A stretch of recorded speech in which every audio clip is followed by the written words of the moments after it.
गोपाल नाम का एक किसान था। एक दिन वो अपने खेत में काम कर रहा था।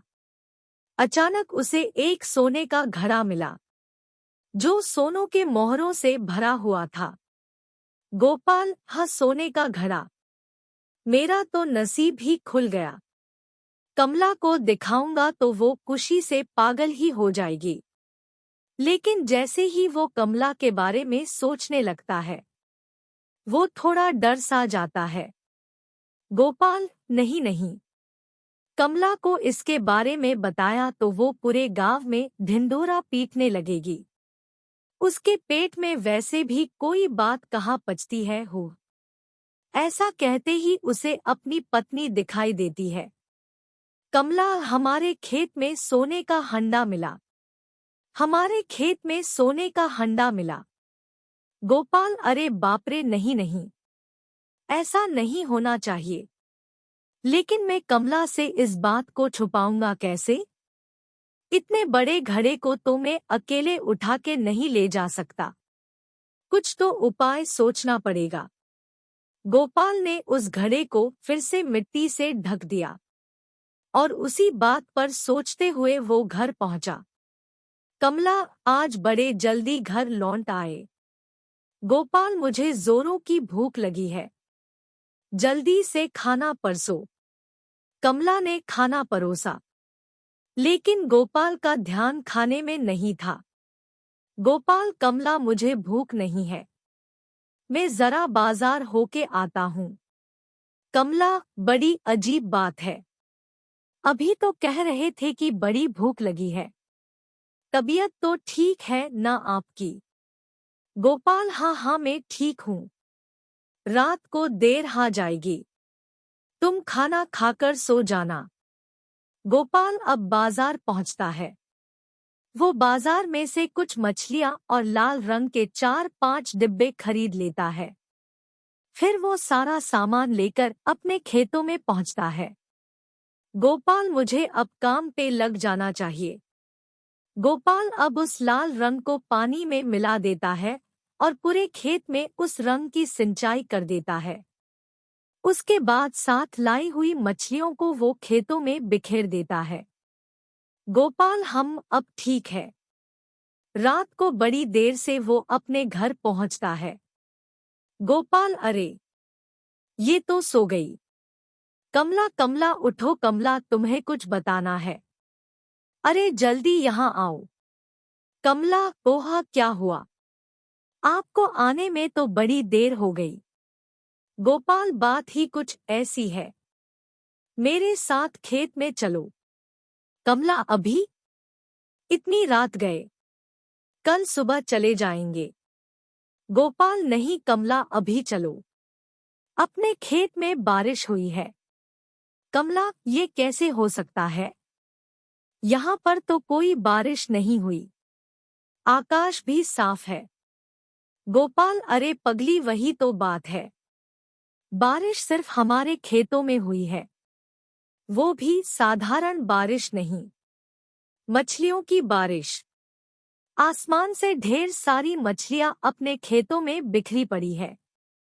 कमला, मछलियों की बारिश, आपकी तबीयत तो ठीक है ना? गोपाल, मैं बिल्कुल ठीक हूँ कमला, अब चलो मेरे साथ। हाथ में लालटेन लिए अब दोनों खेत पहुंचे। गोपाल, देखो कमला, ये कोई साधारण बारिश नहीं थी। आसमान से लाल रंग का पानी टपक रहा था। मैंने उस पानी को एक घड़े में भर कर रखा है। जब कमला ने खेतों में बिखरी मछलियां देखी, तो वो हैरान हो गई। खेतों में जगह जगह लाल रंग की बूंदें भी नजर आ रही थी। कमला, अरे हाँ, यहाँ पर ढेर सारी मछलियां बिखरी पड़ी है, ये सांप कैसे हुआ? गोपाल, ये तो कोई चमत्कार ही लगता है। हम इस पानी से भरे घड़े को घर लेके जाते हैं, लेकिन ये बड़े राज की बात है, तुम ये किसी को नहीं बताना। कमला, मैं भला किसी को क्यों बताऊंगी? कमला की मदद से गोपाल वो सोने का मोहरों से भरा घड़ा घर ले आता है। दूसरे दिन सुबह कमला के उठने से पहले गोपाल ने वो घड़ा घर के आंगन में गाड़ के छुपा दिया। सुबह जब कमला उठी, वो गोपाल के पास आकर उस घड़े के बारे में पूछने लगी। कमला जी, सुनते हो वो घड़ा आपने कहाँ पर रखा है? गोपाल, घड़ा? कौन सा घड़ा? कमला, वही जो रात को हम अपने खेतों से लेकर आए थे। कमला की ये बात कुछ पड़ोसियों के कानों पे पड़ती है और वह कमला के आसपास जमा होकर उसे उस घड़े के बारे में पूछने लगते हैं। गोपाल, अरे नहीं नहीं, ऐसी कोई बात नहीं है, इसने कल रात की सपना देखा होगा। कमला, मुझे कोई सपना नहीं पड़ा था। आप झूठ क्यों बोल रहे हो? कल रात को हम खेत में से एक बड़ा सा घड़ा लेके आए। पड़ोसी, मेल, कल रात को? कमला, हाँ हाँ, कल रात को। पता है, कल रात को हमारे खेत में बड़ी तेज बारिश हुई थी। पड़ोसी, मेल, लेकिन कल रात को तो यहाँ पर कोई बारिश नहीं हुई।